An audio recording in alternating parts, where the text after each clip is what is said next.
Welcome to the REI Foundation podcast, where we cover all the steps and strategies to make your real estate dreams a reality.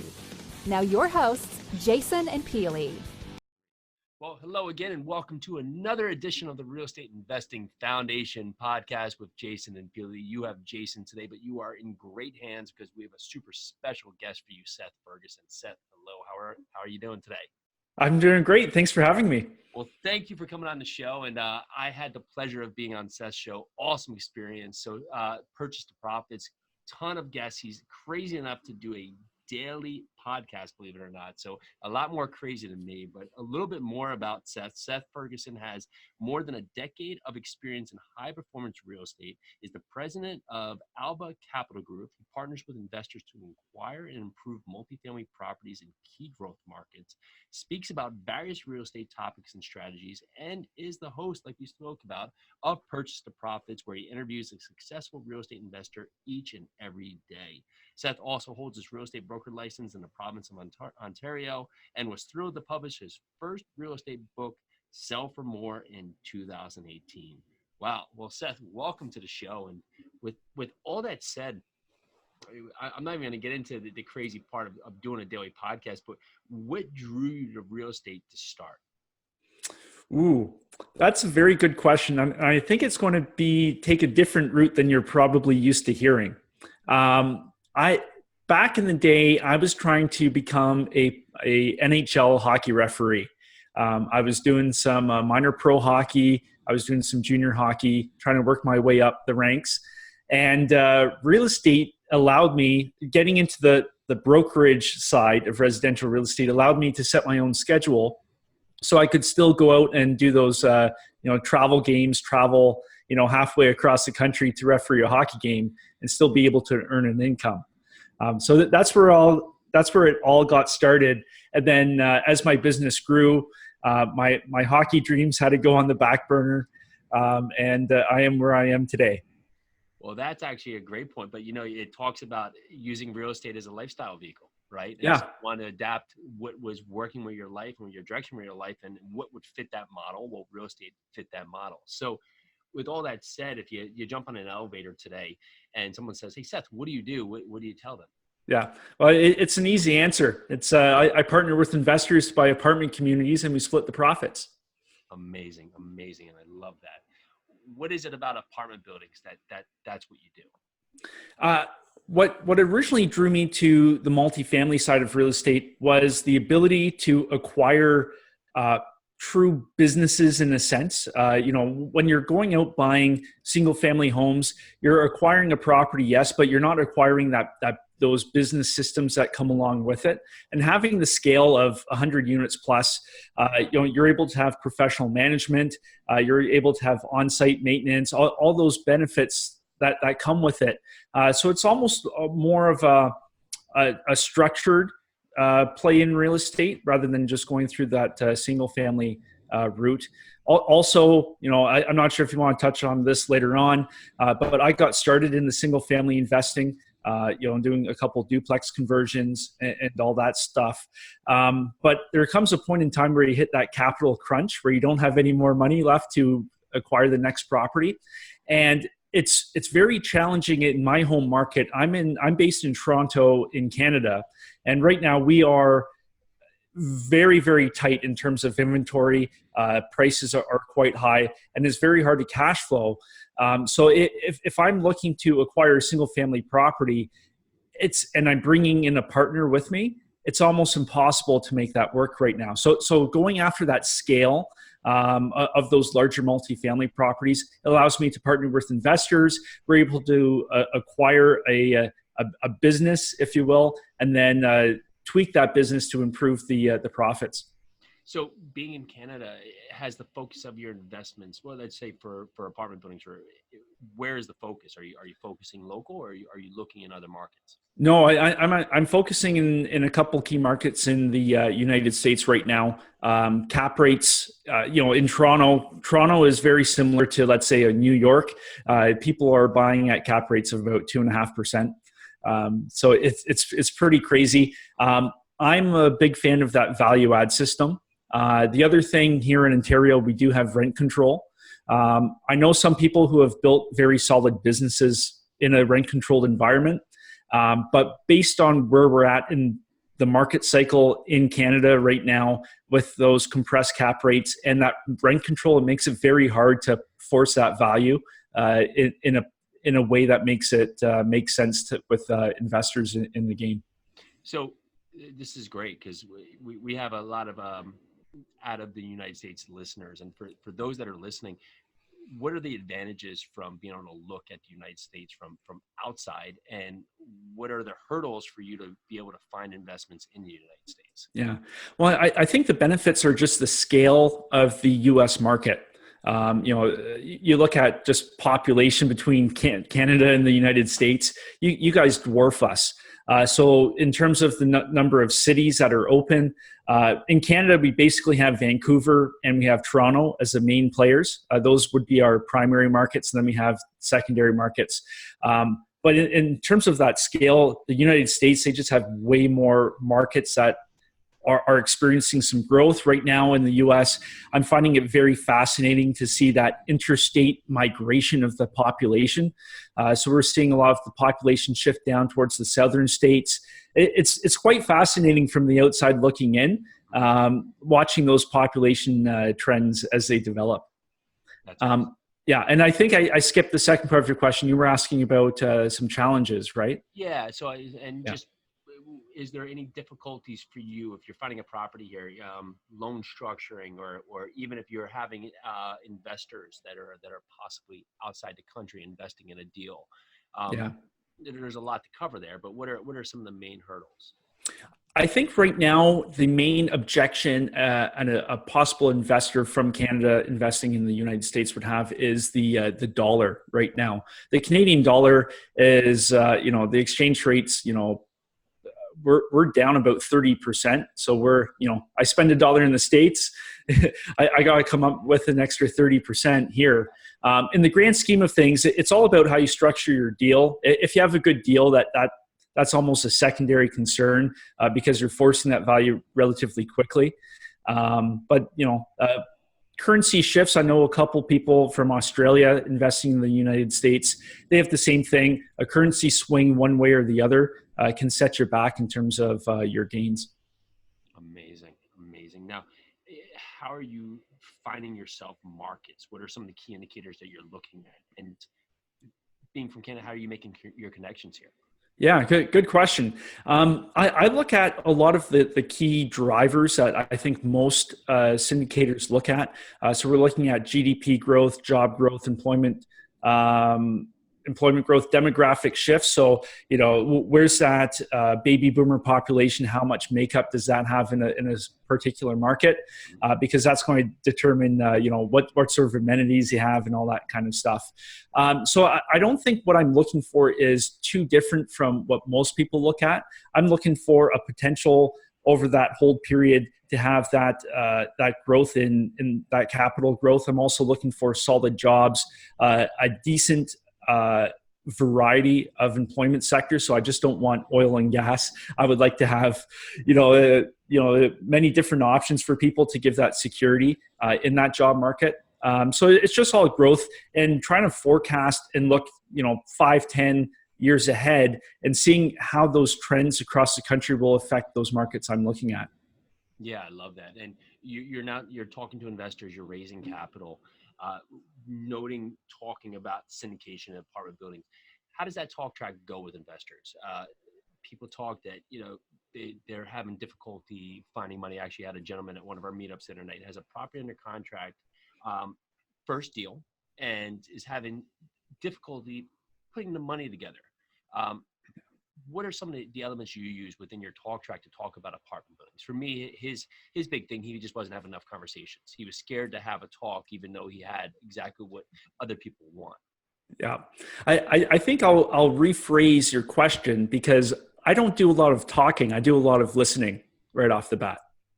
I'm asking open-ended questions to really find out what those investor goals are, because what I have to say doesn't mean anything unless it's the right person to be talking to in the first place. So it's really qualifying that potential investor and really finding out what's driving them in their real estate investing goals. Because I might not be the right guy for them. They might be better off speaking with somebody else. So I think being able to listen right off the bat and really find out what's driving them is the most important thing. And then once you figure out if you're a good fit, that's when I can start talking and sharing with them, my strategy, my strengths, my network, and what I do to make a deal happen for them. Yeah, I love that. Right. Yeah. So ideally, you want to make sure the investor, their goals aligns with yours. And that's just, if you think of that in the beginning, it makes the conversation really easy. So great advice there. Yeah.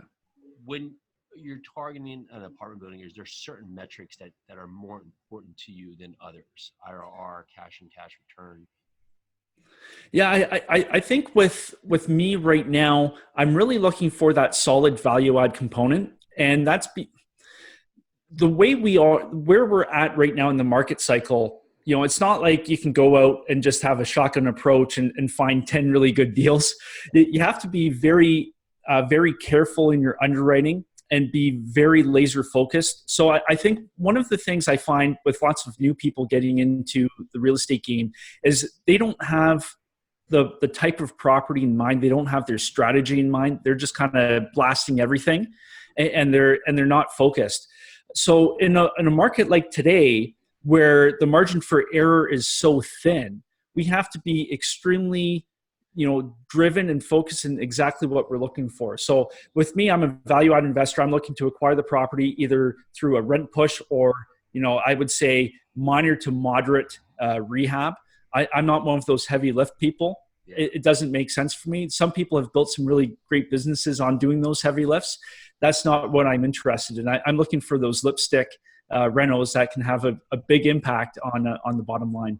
And you touched on this a couple of times, right? So Toronto is overheated. It's very compressed right now. Cap rates, similar to New York.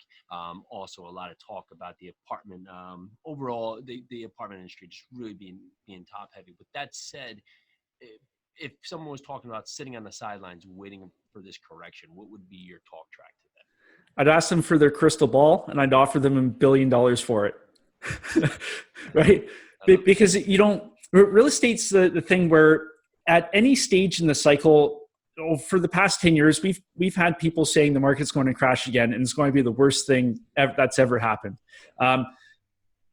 Those type of people, they never get into the game. And one thing I've learned from, like yourself, I'm spoiled. I've interviewed, about 100 successful investors, and they all say the same thing. Like, you have to buy for today because there are deals out there today that make sense. You can't buy a deal today and worry about 3 years ago. Sure, you have to do your underwriting and be very careful in your approach and conservative.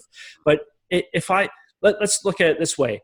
If I go back in time 3 years ago and listen to the people saying the market's going to crash, I would have missed out on 3 solid years of capital, capital growth. You just can't wait. You have to focus on finding a deal today and make it happen, because who knows what's going to happen tomorrow. I love that. Right. And that's exactly right. Because the talk about waiting for, this correction to happen, by the time you're waiting, you miss it. It's already at the bottom. It's already going back up, and you do never get started. So ideally, you want to understand what you're doing, of course, and not be risky, especially bringing on other people's investments. But there is always a time and a need for housing, and it's not going to change. So for sure. With that said, let's pivot a little bit, because growing your brand, you've now started this podcast, and I just want to talk about the influence of doing a podcast or doing some other platform. How has that influenced your business and just doing the daily aspect of it? How is that? Because people talk about it. I've had a couple people, I want to start a podcast. Just get started. So I want to hear more about how you got started, why you got started, and how that's impacted your business. Yeah, well, the reason I got started with the podcast and YouTube channel is I needed a way to get in touch with other investors and potential money partners in the United States. It's not like I can go to a physical meetup and start meeting people in person because I'm on the other side of the border. I'm looking at some great deals, but I need a way to get in front of those people and talk to them about those deals. So that's how I got started. I think in terms of impact, I would say the number one impact doing my show has had would be my mindset. And this is one thing I find from all the very successful people I speak with. Anybody can figure out a deal. It's what's going on in your head. That's the most important thing. And I find the most successful people, they have a different mindset. We could have the same skills, but they think differently. So I forget who said it, but you are the sum of the 5 people that you hang around with the most. So by doing my show, I get to hang around with some ultra successful people on a daily basis. So it's had a huge impact on how I approach my business and how I think about real estate, just because I'm talking with people who are running, one guy runs a $1 billion real estate business. Just listening to how he thinks has changed what I do every day because I'm surrounding myself with those high level people. Well, let's follow on that. What's can be the one or top 3 biggest lessons you've learned from others doing the podcast? Off the top of my head, I would say Dave Zook had a great thing where people come before the deal. He was a big proponent of that, and I subscribe to that 110%. As long as you have good people in place, the deals will come. You can't just have a good deal and try and squeeze people into it. It doesn't work that way. Now you have me on the spot to try to think, just because I've spoken with hundreds of people. I would say another. How about that? First thing that pops up in your mind. Yeah, well, I would say another one would be Danny B. at Orr. So here's a guy who was living in Israel, was ex-special forces over there, and he had never been to the States, never purchased property in the States, but he just pulled the trigger and bought a place, I think it was in Vegas when he first got started. And his motto was simply do it. He tells everybody that. Because you can sit there and think about all the worst case scenarios. You can get into analysis paralysis, where you're just, you're stuck in that rut, just analyzing things. You just have to go out and do it. And I think you mentioned that about the podcast. You just have to go out and start. I remember when I first started, on the very first day when I was contacting potential guests, I said, I was telling myself, this guy's really successful. Why does he want to talk with me? But that was my mindset, because once I went out and started contacting people, I was floored by these very successful real estate investors who said, sure, when do you want me to come on? But unless I had the courage and the mindset change to say, yes, this is what I'm going to do, that would never have happened. I love it. And that's right. And people are so giving out there, and the real estate community really shows that. People will just tell you their whole business. Here's how I do it. Here's exactly how I do it. You can follow the steps, and that's just, it's amazing. So, and I found too that the more successful the investor, the more likely they are to share what they've done. Yeah, it's true. Yeah, it's true. So I think we've heard a good answer already, but if there's an investor listening today that's just sitting on the sidelines looking to get started, or maybe is just trying to turn their hobby into a business, what would be a valuable insight for them?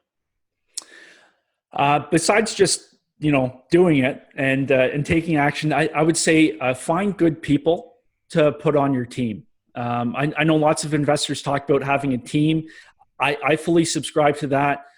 You need people before you do the deal, just like Dave Zook said. So I would say I would reach out to other investors, find out how they're structuring their teams, why they're bringing on the people that they're bringing on, and don't sit there thinking about it. Start calling people.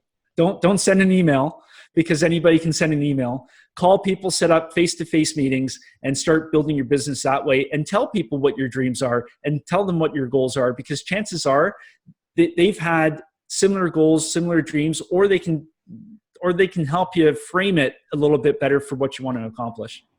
Seth, and I love this. This has been enlightening. This went a different direction than I had intended for the podcast, but we got so many great topics out of there that hit on a lot of points. So for people to learn more about you, where's the best place to find you? How can they find a podcast? For sure. So that for the show, you can find us on YouTube. So youtube.com/Seth Ferguson.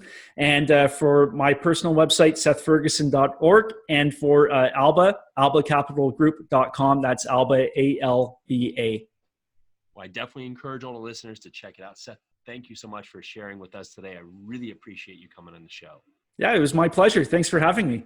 Thank you. And again, thank you to all the listeners. Check us out on iTunes. You can find us on YouTube as well. Go out there and give us a 5-star rating and review if you like what you hear. And if you do like what you hear, please share it with others. Allow others to hear about all the great content we're putting out here.